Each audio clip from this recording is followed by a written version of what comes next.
These programs have been made possible with the support of the Maricopa Community Colleges, the Arizona Supreme Court, Administrative Office of the Courts, the Maricopa County Attorney's Office, the Attorney General of Arizona, the Steele Foundation, the John F. Long Foundation, Honeywell, Bank of America, Ottawa University, and Mercy Healthcare Arizona. Hello, I'm Robert Furlong, General Manager of UPN 45. The two programs you're about to see are part of our continuing broadcast of the Consequences series, Bill McCune's examination of the choices and consequences facing teens and preteens. Today's programs deal with the subject of criminal youth gangs. In the first hour, entitled Be Down, Go Down, some of the interviews contain strong language. After reviewing the show, we concluded that such graphic elements should not be edited out. They have a purpose. They give the viewer a realistic picture of the attitudes and perspectives of those young people who have chosen the gang lifestyle. Normally, we would advise parental discretion, but in this instance, given the importance of the issues addressed, we strongly urge parents and children to sit down together and watch this program. The second hour, entitled Take Back the Child, is also important in that it examines the history and causes of gangs and offers parents good advice on how to divert children away from that very destructive lifestyle. We think you'll find these programs valuable. Thank you for joining us.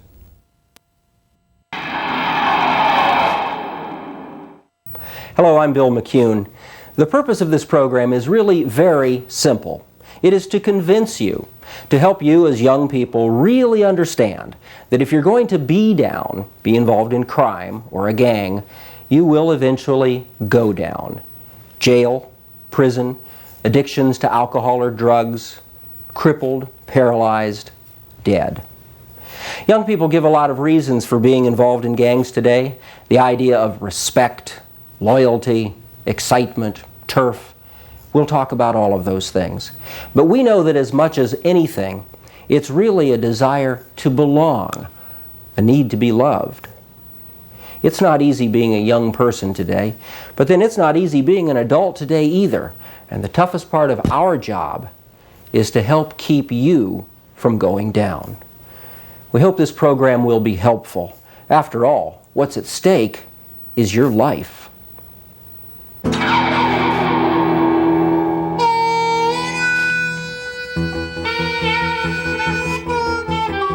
His gang is more his family than his family.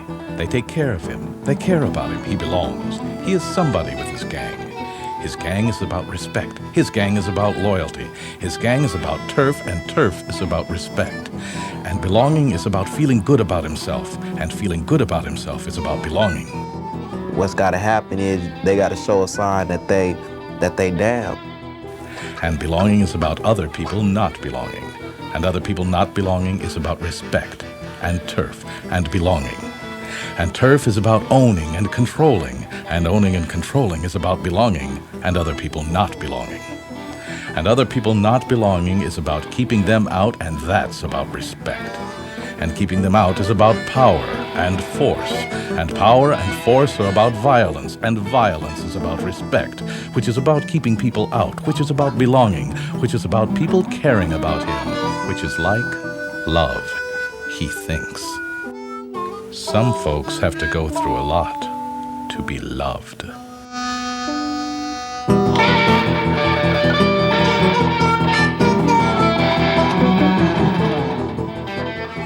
We hitting them and beating them down just to see if they can take it. And if they can't take it, then they can't kick it with us, you know?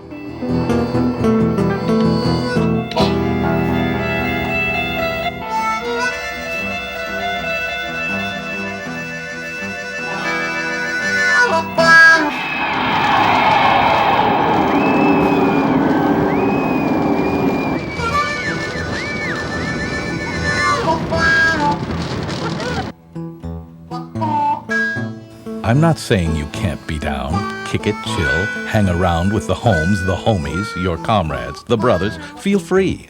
Ride that train. Live that cause. Your hates, your hood, your concept of the common good and economic gain. Feel free to ride that train. But check the book for where it goes. Ask around.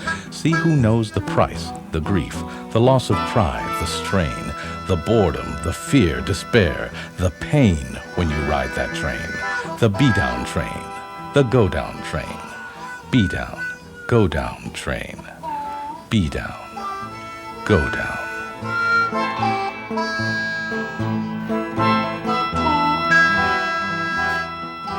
Wait till it happens to you. You out there, just believe this. Everybody who's watching this, just believe this. What goes around comes around. I've seen it happen too many times. My daddy, my brothers, my friends. You out there robbing and jacking and selling dope. And what you doing, if you live by the sword, you're gonna die by the sword.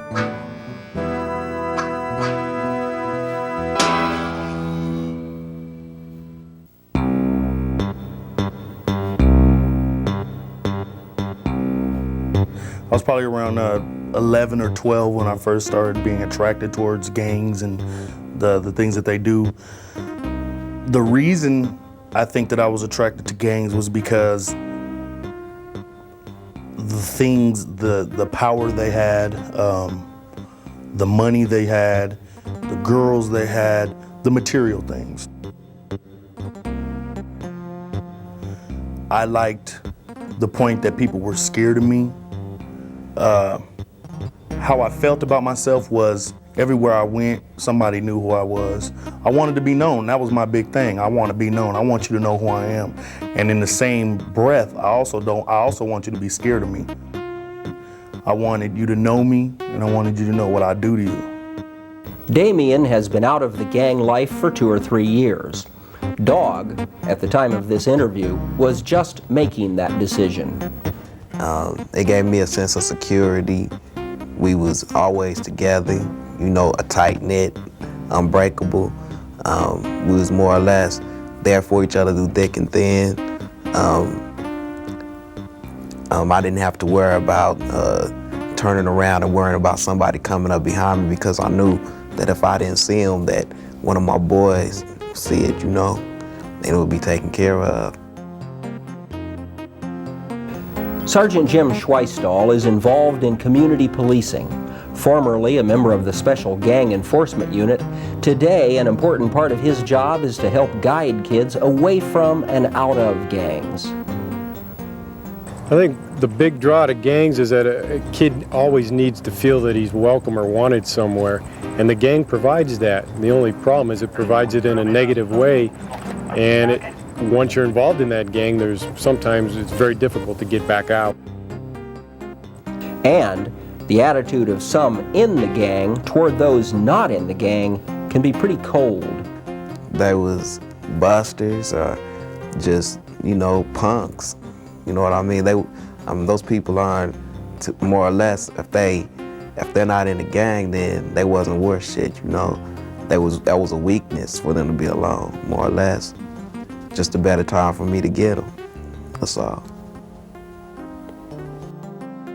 When I was gangbanging, my family really didn't know what I was doing. I had a split personality, I guess you could say. I'd come home and I was probably, I'm not gonna say I was a little angel. I was bad, you know, my mama knew I was bad and all that type stuff. But I made sure that I didn't go home with rags hanging out of my pockets and my pants pulled down to my ankles, and because my mom would get on me and get into my butt for that. But as soon as I left the house, my pants went down, the rags came out of my pockets. My home life is more or less, I never really saw my mom and them. I was always at home alone, and you know, the homies would come over, we'd get high, we'd drink and stuff, and would just, you know, start kicking it, have girls over, just do whatever. I mean, we had the house to ourselves all the time. We was always on a vacation. I never had to go to school because Mom and Dad was always gone trying to bring bread to the house. We was always, and so I'll stay home all day, just lounge, kick it. When they'll send them letters and stuff, I get all the letters from school. If I go to school and fight and get suspended, nobody ever knew, and so I was all right, you know? That's all. They didn't know for them to say, you shouldn't be doing this. It was when I got into high school and my teacher started calling, and he's wearing bandanas to the school. He's throwing up West Side, or he's doing this, he's doing that. That's when my parents, basically my mom, that's when my mom knew what was going on with me. And then after that, then she started, you know, trying to turn me around and try to help me out. You know, kids involved in gangs sometimes think that just impressing the gang is, or being cool within that gang is the only thing that's important, but they need to think about what they're doing to their own family and the consequences that come about having your mom or dad having to come visit you in jail, the money they have to spend to get an attorney, and then the explanations they have to give to neighbors and other family members and relatives that you're in jail and that you might not be coming out for a long time.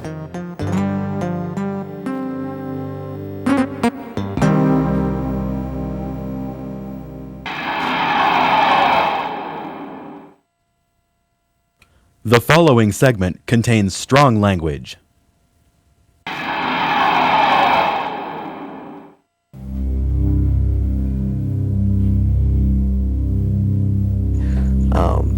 Respect to me is when I step on another turf and they peep me, then they like, oh man, look, you know what I'm saying? Don't mess with that nigga, cause that nigga get you. I heard about him.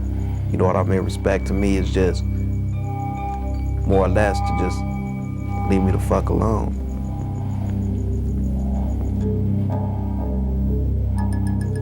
I mean, if the motherfucker is scared of you, what can you do about it, you know? They just motherfucking chicken shits then, and they just respecting you because they don't want to say nothing against you because they know they get that ass taxed. Respect is when I have my opinion, you have your opinion, and that's okay. I accept your opinion. I may not agree with you. I may not even like your opinion. I may not even like you. But just because I have respect for you, you can have your opinion, and I can have mine, and we can still conversate in a nice, manly, humanly way. Fear is I'm gonna do what you say because I don't want to get beat up. I'm gonna do what you say because you'll hurt me. I'm gonna do what you say because you'll do something to me. Kids feel, and also with me, that the respect, that's what everybody calls it, respect. But it's not respect. What we're getting fear. And I would much rather be respected for who I am and what I do and what I think rather than you to say you respect me because you think I'm gonna tear your head off your shoulders. The gang members actually confuse respect and fear. Respect doesn't come from putting a gun to a person's head and getting them to do what you want. That's fear. Respect comes from things that you've accomplished in your lifetime, and people will look up to you for those accomplishments.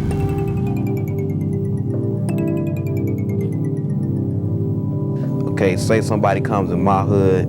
If they come in my hood, tag it in, this is this and that and that and this. What we'll do is find out what hood it was, go to their hood, probably tag it back up or shoot it up.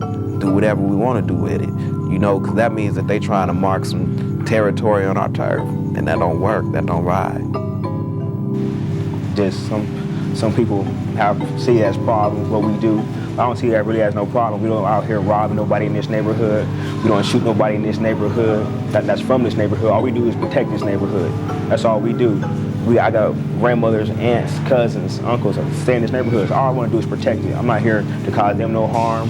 I'm just preventing harm from coming over here. That's it. Who are you protecting from?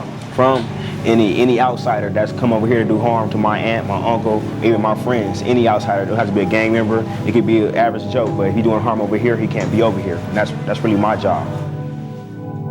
The turf attitude ends up costing people their lives for something they don't even own, and it ends up putting other people in jail for the rest of their lives. And the only turf you claim then is an 8.5 by 12 jail cell.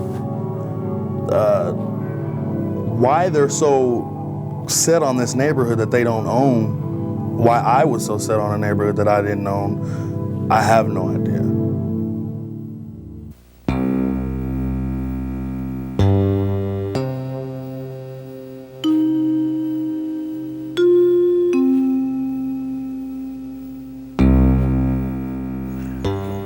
Really crime, some people do it just for the fact of making a living. They need to help their mama out. You know, they have to get food on the table or something. Are they hungry, you know?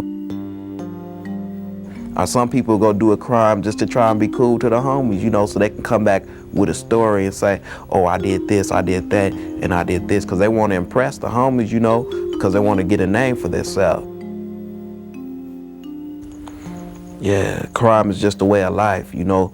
What people outside of the gang life see as crime, we see as everyday life, just something that you do, you know, and it's real hard to explain, but that's the way it is, though.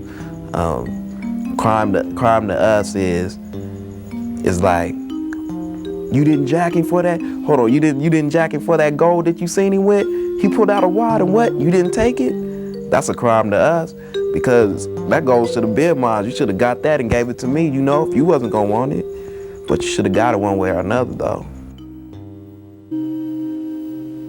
At age 17, Ben Pena was the victim of a gunshot that left him paralyzed from the neck down. But before that, he was active in the gang, involved in crime, and many times in jail. Here he talks to the kids at the Juvenile Detention Center. His speech is halting because he breathes through a machine. Locked up. I didn't like it when I was locked up. You know, I did what almost everything you guys did. It seems like all you guys like to do. You know, you guys like causing trouble. Think it's bad and stuff. You guys like spending time in here. You guys must love it in here, huh? And this where you want to spend the rest of your life at? In a prison where you can't do that? You know, I think a lot of kids that are involved in crime think that they're never going to get caught. I've got the feeling as a police officer that eventually we're going to catch anybody and everybody who's ever been involved in crime.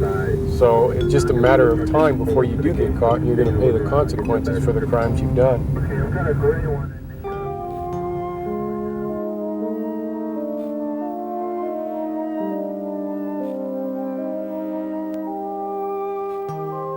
If it don't make money, it don't make sense. You know, you gotta have some money in your pocket, and to have money in your pocket, you gotta do something, especially if you ain't have no job. So you gotta do something in the hood. I mean, your hood wouldn't be worth nothing if you don't have no money coming through it. And so, yeah, of course, it's gonna have something to do with some drugs, yeah. They have no future in their lives. The only thing they live for basically is to use that drug and to find ways to get it. And most of the ways they use to get it is criminal activity because they no longer have the means to support themselves with a decent job. So basically it's a total life destruction when you get involved in the drugs because it's like digging a hole and you can't get yourself back out. There are people over here smoking dope, you know what I'm saying, doing their thing. It's a lot about to do with money. It got a lot to do with money. It's money over here, illegal money, but it is money over here.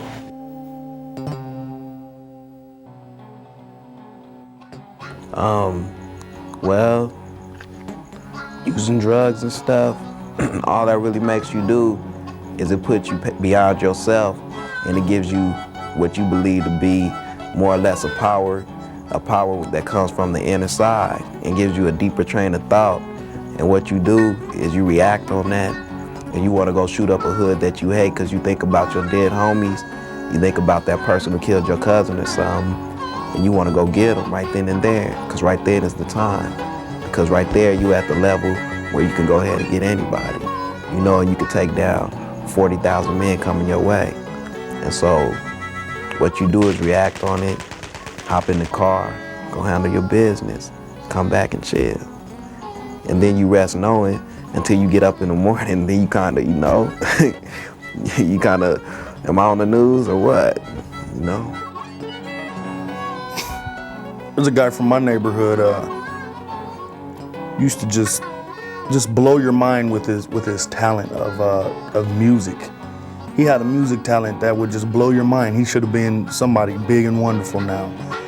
Got on them drugs and just, you can't even hold a conversation with him now because it just trips you out. I mean, there's nothing over here for nobody else to do. You know what I'm saying? You got poverty over here. people over here on welfare, people over here smoking dope, you know what I'm saying, doing their thing. What's the attraction? To drugs, peer pressure. Peer pressure. I don't know what would drive somebody to. I don't know why you would see a crackhead that has absolutely nothing, dirty, walking around talking to himself, and I don't know what would make you say, "Oh, I need some of that. I need some of that." You know, let me tell. I want to walk around dirty. That wouldn't make me do it, and I don't know anybody that it would make them do it. It's peer pressure. Oh, he's doing it. You know, there are those kids out there that are doing it and that are hooked on it, but you don't know that they're hooked on it. They're doing it and it looks fun. They look like they're having fun, so let's do it. You're going to suffer the consequences of possibly of life addicted to drugs. And drugs can sometimes kill you as fast as a drive-by shooting, or sometimes you can end up dying a very slow death, like many addicts die out on the streets. Convicted in the murder of a woman, Luis Mata had been on death row some 20 years. This clemency hearing is his last chance to explain what happened and perhaps save his life. And could you have prevented this crime from happening? If I would have been sober, yes. But that day, I used to drink a lot. At 5 o'clock in the morning, I used to smoke marijuana, do drugs, heroin. We went to this bar about 7 o'clock in the afternoon. We were drinking tequila sunrise, wine, and beer, and using heroin until the bar closed. So if I would have been sober, yes, I could have been able to prevent it. But whether I was, no. Less than 10 hours after this video was made, Luis Mata was executed by lethal injection. I didn't mean to do that. It wasn't me. I mean, it was me, but it wasn't the real me. It was the other me, the one that always needed help to feel good. It doesn't matter now, I guess. It's done. Forever and ever. I'm sorry.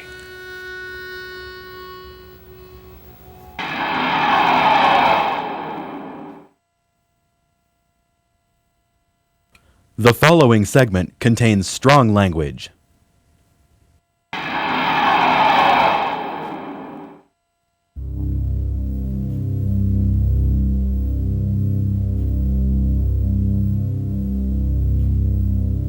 They live in different worlds. An old movie, good guys versus bad guys. Code of the West, writ large. And as with war or children's games, each is always the good guy, and the other is always the bad guy. Children's games, but sadly real. It's about respect, he says through ventilator gasps, strapped in his wheelchair. We shot them up for what they did. Then they shot me. .357 Magnum, spinal cord at C3. So my brother killed him and got 21 to life. And everyone loses, as each is always the good guy and the other always the bad guy, in the sad reality of their different world. Violence and gangs are hand in hand, because you're running with a gang, and the reason you're running with the gang is because you want protection and because you want to be known. So how else is there to be known on the streets than to whoop somebody down, or to beat somebody up, or go kill somebody, or shoot them, or whatever? Violence and gang banging comes hand in hand. Best friends. You know what I mean? It's real violent. You walk around, and sometimes you get to the point where you just want to go ahead and just start some shit. You know what I mean? You want to go beat somebody's ass right quick, just for the fuck of it, just to see, just for the excitement, just to get chased by the police or whatever. But you want that feeling, and you want to beat somebody's motherfucking ass. Yeah, I've dealt with people that are psychopaths, and you know, they're antisocial personalities, and kind of the Jeffrey Dahmers of the world. And to me, that's a perfect example. Look what happened to Jeffrey Dahmer. He was killed by another inmate in prison. And I just believe that people that live a life of violence, eventually that life of violence will catch up to them, and they will eventually become the victim of violence. And the homies laugh at it, you know, and it's cool. You cool because you in the clique, and you crazy. Everybody else is just as scared of you because you done did some crazy shit like that. So what they do is, you get respect. Violence is nothing but respect in the hood. You know, I can't feel from my shoulders down. My whole body is numb to me. I learned this is what it took me to change. To change, to seize the light. There was a better life out there instead of running with the gangs and stuff. You know, it took me this, a wheelchair for the rest of my life. You know. Yeah, my cousin was killed in 1994 of June. He got shot in the mouth and in the legs real good with an AK-47. He wasn't even the one that they wanted. When actually my cousin was right there out in the open on the payphone, not worried about nothing because nobody had no reason to get with him. But what they just did was just drove by, did a drive-by and shot him. Killed him dead. 24 hours later, exactly, he died. If I'm walking in the mall and I see somebody looking at me and he's wearing red, he's not wearing the same thing I'm wearing, and I'm a gang member, and he's wearing a totally different color than me, and he looks at me, and I look at him, and he don't look away, then he's disrespecting me. That's a disrespect thing right there. So now I have to go to the next level. What's up? What you talking about? What you want to do? So then if he still doesn't back down from me, now he's really disrespecting me. So now I have to get his respect by whooping his butt. Now I got to put it on him in front of everybody and whoop, whoop, whoop, just because he didn't look at me. That goes back to the fear and respect thing. Everybody wants respect, and it's not respect. We want you to fear us. He was on a payphone and some niggas bust on him and killed him. And so what I did was just went and got revenge for him. 2 days after I got shot, my brother went and killed one of the guys that shot me. And you know where he's at now? Yeah, he's at Florence. He's been there since he was 20. He went there last year. They caught him last year. He's doing 21 to life. One permanently paralyzed, one dead, one spending life in prison. They all lose. Tell us about the neighborhood. What's it like? It's hot. You feel safer? No. Yeah, but I do. Drive-by 2 nights ago. What happened 2 nights ago? Drive-by. Where at? On 2nd Street. Right here, Yeah. drive-by. Through the alley. It wasn't the alley by. Last time, I don't know who, but they had guns. I don't know if they were rifles or BB guns and a knife. And they almost stabbed my sister, and they almost shot my sister's son. You know the ones that were talking over there? Bullets come anywhere near you, or well, anybody? A couple times I've been awake. One time I was awake and I did my homework, and then I just heard gunshots, and I looked and bullets flying into my window. And then I ran in my brother's room, and I got my brother, and my brother ran out. They threw bottles through the windows too. They threw bottles. One time they threw a bike through the window. All of them are scared. Each and every one of them are scared. None of them want to be out there tripping and watching their back all the time. They would probably much rather be away from that violence, because most of the kids that I talk to that claim to be tough guys, that type of scenario, they really are people that are afraid. And they're really scared of the lifestyle they're living, but they feel there's no other way out except to continue into that activity for their own protection.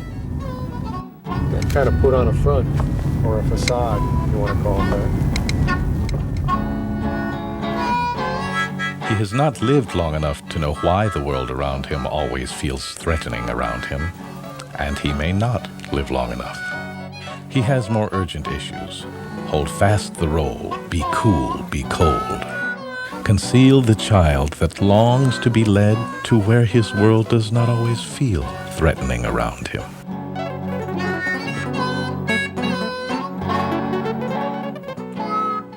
My possibility of me getting killed was 0 to 1. I wasn't Superman. I was just unfadable, invincible. Nobody could touch me. Names that come off to my mind that have been killed: Jaime, Rudy, El Sidney, Munchie. I could keep going. Doodlebop, Prince, lots and lots. See, back in '92, I had a cousin that got shot in the head. And I told myself that would never happen to me. And he's still alive, and I never thought it could happen to me. And two years later, look what happens. Let me tell you, in 1 month, in one summer, which is 3 months, I went to 6 funerals of people. I don't go to funerals that I heard of this person or, no, I knew these people. These were people that I knew. You know what I'm saying? And I thought it would never happen to me. I thought I was bulletproof. I've been shot before, and I just thought I was bulletproof. And yet Superman's the only one that's bulletproof.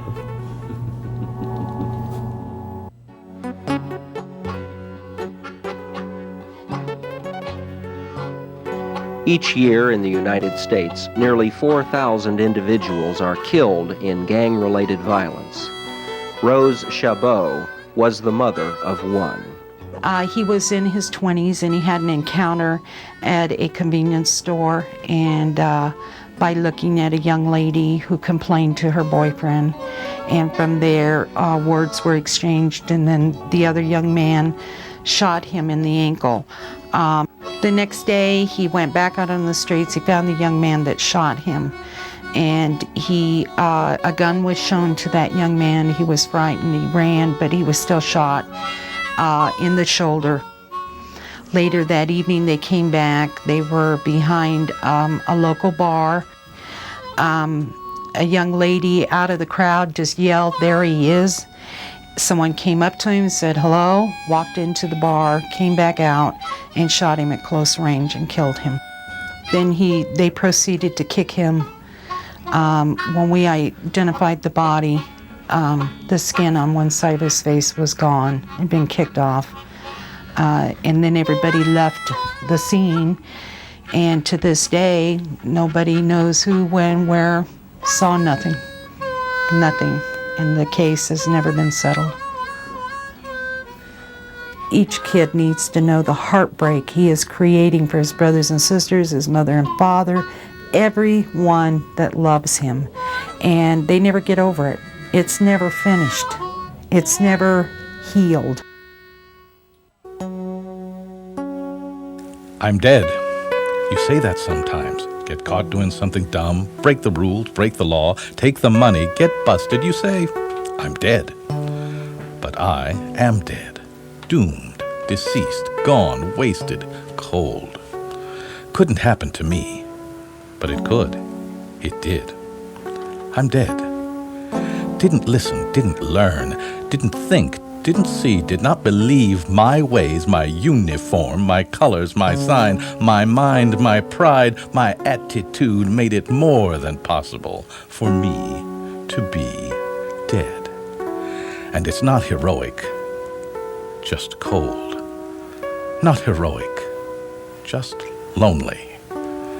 Not heroic, just dark.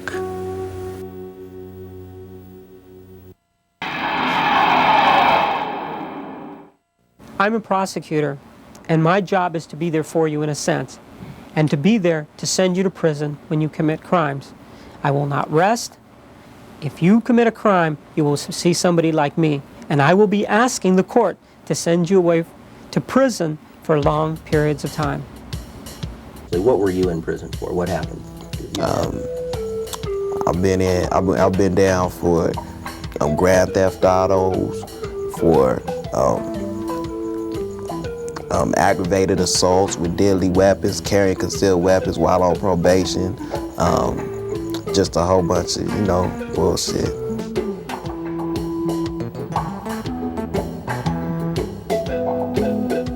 This gang member was just driving the car for his homie. The homie opened fire.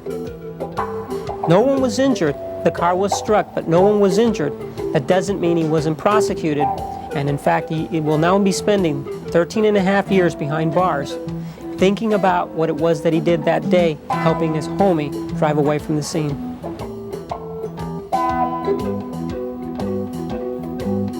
What does it take? What will it take to make you see, fool? For you to get it, fool? For you to buy it, know it, feel it, show that you know, to believe that you cannot win?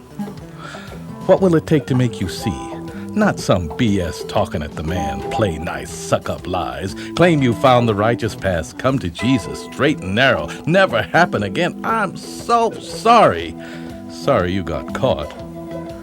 What will it take for you to see, fool, that you cannot win?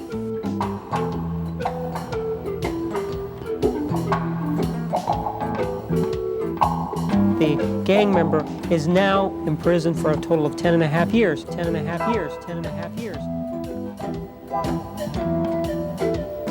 Why do I call you fool, fool? Because you're fooling you. Thinking you can win, it's never true. The man's got it all against you. The chopper, the camera, the radar, the wiretaps, better weapons, and much better brains. Red lights and sirens, satellite feeds, technology, science, whatever he needs. The judge and the jury, too. And the law coming at you. Coming at you. Wear you down, wear you out. Sweep you up and throw you away. 3 shifts every day, 7 a week, 31 a month, 12 a year, 10 a decade, 100 a century, forever. And did I mention, they just decided they're sick of you. What will it take for you to see, fool, that you cannot win?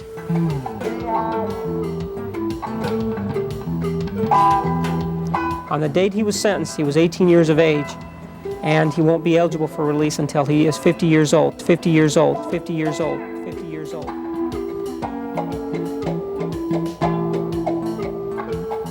And what of you, when you go down, fool? When they check you in where you never escape the noise and the disinfectant smell? They're among newfound friends and a homie or two, where you're on the menu, where being down takes on new meanings, where some other brother does your thinking, where life ain't fun or fair there, but mean, but cruel. And outside folks don't care too much, as long as things stay cool. In the warehouse, where they house the fools who choose to be there. What will it take? What will it take to make you see, fool, that you cannot win?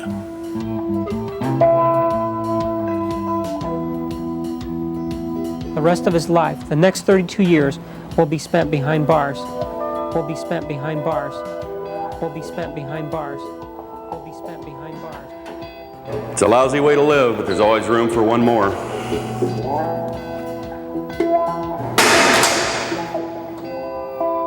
When the kid is brought before the judge, and it's now the time to pay the piper, now is the day to be sentenced, they almost invariably all begin to cry. That's when their youthfulness comes out. That's the only time that you see it. They begin to cry, and they tell the judge that they won't do it again. It's as if they're talking to their mother. They say, look, I promise I won't do it again if you just let me go. But by that time, they've already shot somebody, they've already maimed somebody, or they've already killed somebody, and it's too late for them. They are sent to prison.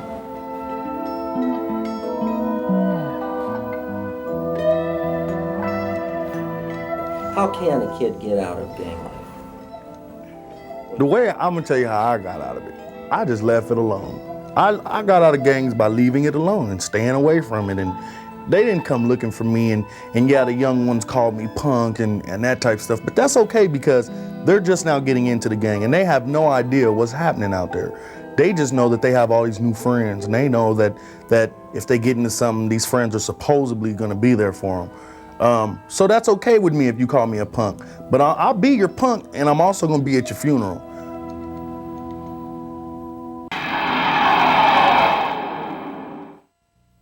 Any other comment, anything else you want to say or add that you'd say to the kids watching the show about?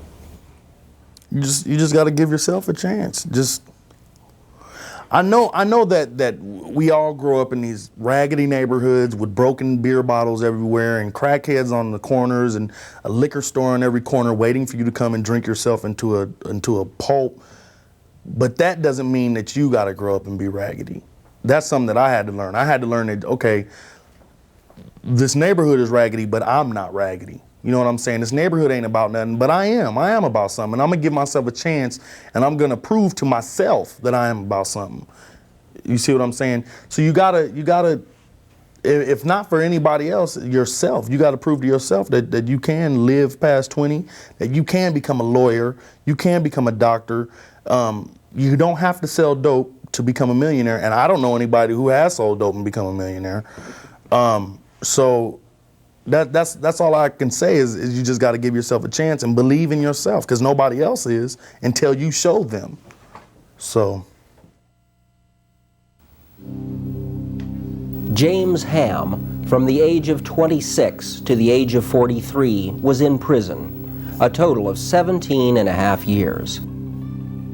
His comments describe not only the daily life of an inmate in prison, but more importantly, what a prisoner misses and misses out on from the free world. When you're in prison, there are a lot of things that you miss. There are a lot of things that you can't do. There are a lot of things about life that aren't available to you. Probably the most central thing is family. Births, deaths, marriages, changes, graduations. You can't go to your family's funerals. You can't attend your sister's wedding. You can't attend your brother's graduation. You can't be there. If at all, they have to come to you, and then for very short periods of time under very unpleasant circumstances. You can't sit around and talk with your friends and your family. You can't enjoy a quiet evening at home. You can't go to the library. You can't go to the store. You can't go to the movie. You can't bring something home and just sit and share it with other members of the family. You can't watch things together. You can't be together. You're isolated. Whoever you were out on the street becomes a thing of the past, and you are only what the moment allows you to be in prison. All of the things that go along with that in some ways can't even be imagined, and in other ways can be imagined, all of those things, they just disappear. You enjoy cruising with your friends, having nice conversations, enjoying the day, maybe stopping for a soda or a malt. You can forget those things. You might get a letter every once in a while. You might make a telephone call every once in a while. You might have a long time to think between communications about all the things your friends are doing. Movies, drugstores, drives, just nice times that they're having. Whatever it is that you as an individual like to do, you can forget that. What's your favorite thing? That's gone. It may be gone not only for your favorite thing, but all the way down to some of your least favorite things. Some people like to go to school and some don't. But school, as you know it, is a thing of the past. The sense of building a life for yourself, building who you are and who you want to be, you're pretty much just frozen in space and time. You won't be going to school functions. You won't be attending basketball games, football games, baseball games. You won't be chatting with your friends while you're there and having a hot dog and a drink. That won't be happening. You're not there. Your friends will be doing a lot of things out here on the street, but you're missing them. You won't be going to McDonald's. You won't be sitting around in your room deciding whether the next movie poster that you're going to put up in the corner is this person or that person. Matter of fact, you won't even know what those movies are. You won't be watching them. Who's your favorite MTV star? You won't be watching those or listening to music videos. You'll have a radio, perhaps, and you might have limited access to a television, but you won't be sitting in an air-conditioned room watching a movie with your friends and then afterwards going out for a hamburger or cruising the street. That won't be happening. You won't be deciding what you're going to do the next day in terms of shopping and what clothes you're going to be wearing. You like to change your clothes, maybe buy new things? That won't be happening anymore. You're not there. You're not in those malls. You're not walking up and down those stairs and escalators. You're not shopping. You're not chatting with your friends while it's happening. You're not arguing with your parents about whether or not you're going to have the red or the blue one. That's not going to be happening because you're not there. Your parents may still be doing some shopping. Maybe they'll be shopping for some things that they might, if they're really lucky, be able to send you once a year. But you won't be there. You won't be making those decisions. You like to eat? You like to pick your choice? You like hot dogs on one day and maybe to have a really, really big meal the next? You like to go out to eat? You like to go to restaurants? Maybe even fast food joints like Taco Bell and Wendy's? You like to pick your choice of what it is you're going to have when you're at any of those places? Think about that, because you won't be doing that anymore. You'll be going into a dining room and pretty much eating whatever the menu says you're going to eat on that day and time, and it'll go on ad infinitum for years in and years out.